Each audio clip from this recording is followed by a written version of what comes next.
A few days ago, I was participating in a quite interesting social activity, a game with probably 20 people. There were 4 teams, and we were playing against each other. So each team had some sort of virtual weapon, and we had to sort of either fight with each other or spend some virtual money on building something or on investing into some kind of development.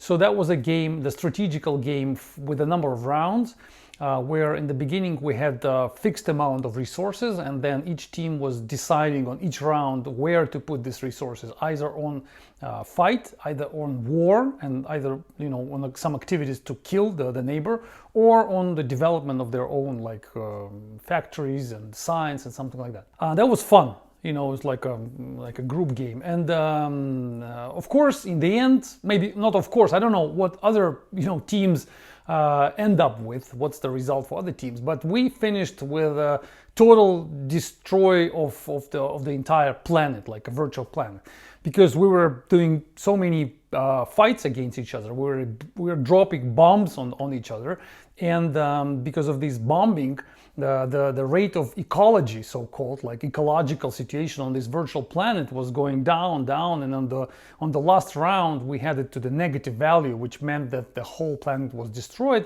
And the guide who was guiding us through the game told us that, look guys, what you did, because of your aggressive strategy, because of your militaristic attitude to each other, you basically killed the planet, you killed each other, so look what happened. So instead of being aggressive to each other, instead of fighting, instead of killing, you would probably need be more peaceful and think differently. So that was kind of a lesson we were supposed to learn. And at the same time, I recorded a few videos ago about the competition in the team, and about how important, for me, in my understanding, how important it is to keep the team in this state of a competition where actually all the members of the team are sort of fighting against each other, and they know the rules, and by these rules they compete in order to win, in order to be better than others.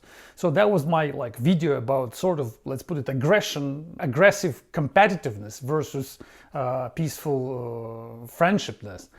And then there was an example of this, and the game gave an example like how this aggression may destroy the environment.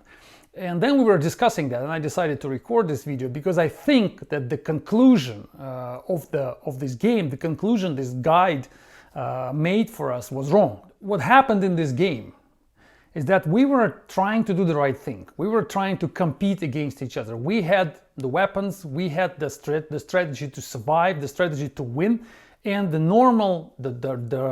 proper strategy for any member of a team where the rules are defined and you have the resources to compete is actually to destroy your competitors, and that's how you win.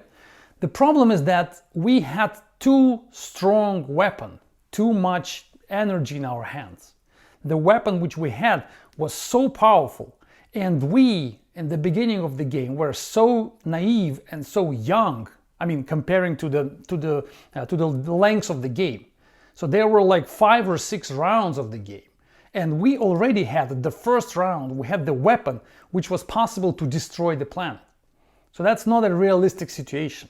They were saying that, look what would happen if you guys would be presidents of countries. You would kill the entire planet. And I said, no, it's not true, because if we would start from this, start building the planet using this strategy of survival, of the strategy of killing each other, we would start with knives and start with stones, not the nuclear weapon, which is possible to destroy the planet. We would start killing each other, but in a very simple way, and we would not be able to destroy the planet. That's exactly how this civilization started to develop, with wars, but local conflicts, small wars, with no threat to the planet in general. And then after hundreds and hundreds and thousands of years, our aggressive strategy was developed, and now we have nuclear weapon, but we are much more developed right now, and we know how to use it. We continue to fight, but we're much smarter right now to use it in a smart way. But aggression didn't go anywhere. So we started with this strategy and we still have this strategy.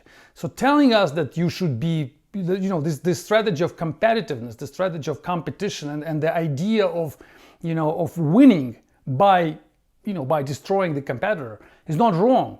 It just cannot be applied to this extreme situation when the weapon is so powerful and players are so young and just starting to play. That's a very extreme and not natural situation. Of course, in this situation, you inevitably kill the planet because all the players will use their weapon to the maximum. And of course, everything will be ruined. So this game is not a good illustration, I think. It's just wrong interpretation of the results of the game. So I still stand on my philosophy that competitiveness is super important for a team, and if you can define the rules for the team properly, the rules which will actually allow one person to win against another person in a fair competition, and the person will use all the possible instruments and tools within the rules of the game to win, you will only, in the end, you will only create better results than if you would be telling everybody that we're all friends and you're not supposed to compete against each other. So this game illustration didn't work for me, and I decided to explain it to you. Thanks for listening. I hope I made you I made a good example and gave you some food for thought. Thanks for listening. Stay tuned. Bye-bye.